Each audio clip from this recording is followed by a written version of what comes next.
What happened with Qatar Airways? What's the changes and how does it affect the cabin crew? We're going to talk a little bit about Qatar Airways and its crew. Now, I often talk about airlines and which airlines you should apply for as a future cabin crew. And usually Qatar came up as being the least recommended.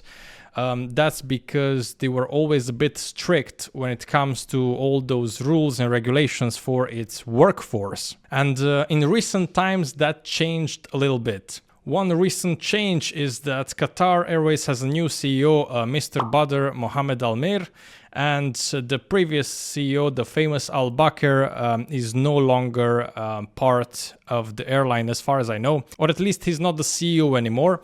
So now there is new changes for the cabin crew of Qatar Airways. Usually they used to have a curfew. So whenever you have a flight in Qatar Airways, you have to respect this curfew. There's 12 hours in which you should be at home in your accommodation before your flight. This is considered a rest time, and Qatar Airways used to have this imposed on the crew. 12 hours before your flight, you have to be at home. It's part of your rest. I somehow understand that idea, and it's beneficial because you need that rest and whatever. But maybe you have some plans. Maybe you want to go somewhere and maybe just 6 hours of sleep is enough before your flight. So it's a bit of a strict rule, especially let's say you have an evening flight and then you have to be 12 hours in home before of that. So during the day you cannot do nothing. You just have to be at home. So that's a bit weird for me, because as a Etihad crew, you know, living in the United Arab Emirates, it's a bit different. Everybody's free to do whatever they want, especially before or after the flight, as you are in your day off. So day off here is respected as a day off. But in Qatar, it was not the case. Now, however, they loosened the restrictions with this new CEO.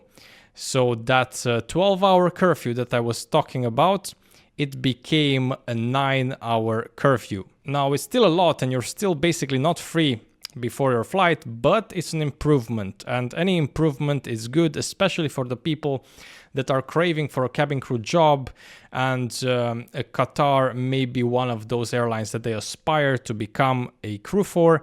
You know, it's good to have improvements in any of those regards. So instead of 12 hours, you just have to sit 9 hours in the accommodation now.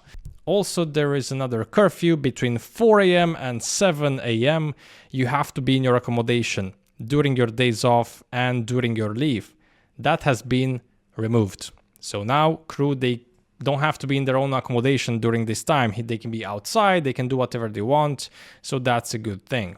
Another very important change is that cabin crew will now be allowed to continue to work for the airline while pregnant, the company has said. So basically beforehand, you cannot really get pregnant as a cabin crew in Qatar.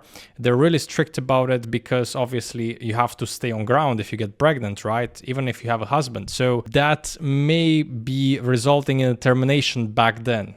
But now they will offer them a ground job if they get pregnant, so they can continue to work for the company, and then they can keep the job, and after the pregnancy and the maternity leave, they will get back to the role of cabin crew. So that's very good. Previously, crew who married without permission was fired. In order to get married back then in Qatar Airways, you had to get permission, but now the rule has been phased out.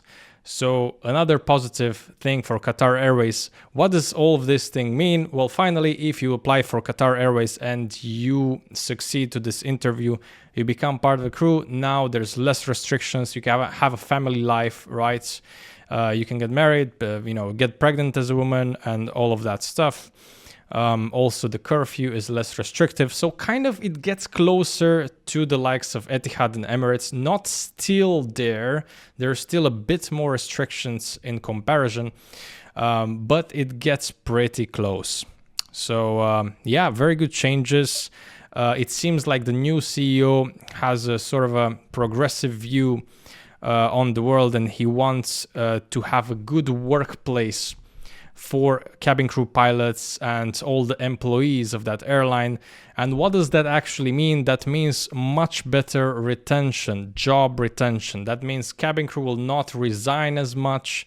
They will be more happy and content with their own jobs, and that leads to a healthier workplace, a better airline, a crew that behaves amazing on board and does provide the best customer experience for the guests on board, right? That's very important, and those changes will, bring that amazing customer service and that glory to this airline. So yeah, I'm excited because many of you guys watching my channel, you want to become a cabin crew. I mean, that's one of the reasons you're following me, probably. So this is a great change for you. Many people used to just apply to those jobs. They applied to all 3 airlines, and if they just got Qatar, then they will be a bit bummed out. They will still go for the job, but the first options will always be Etihad and Emirates, right?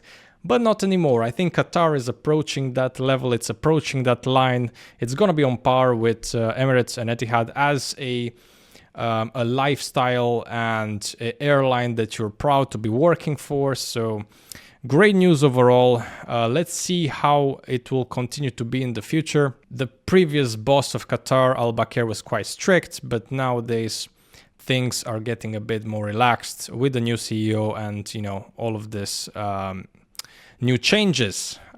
Please let me know in the comment section down below, what do you think about those changes? If you are a Qatar crew currently, I hope those will be and are implemented properly, and I hope your life gets better along with those rules. All right, more of those videos coming. Please let me know in the comment section down below if you're excited for those kind of news. What do you think about it?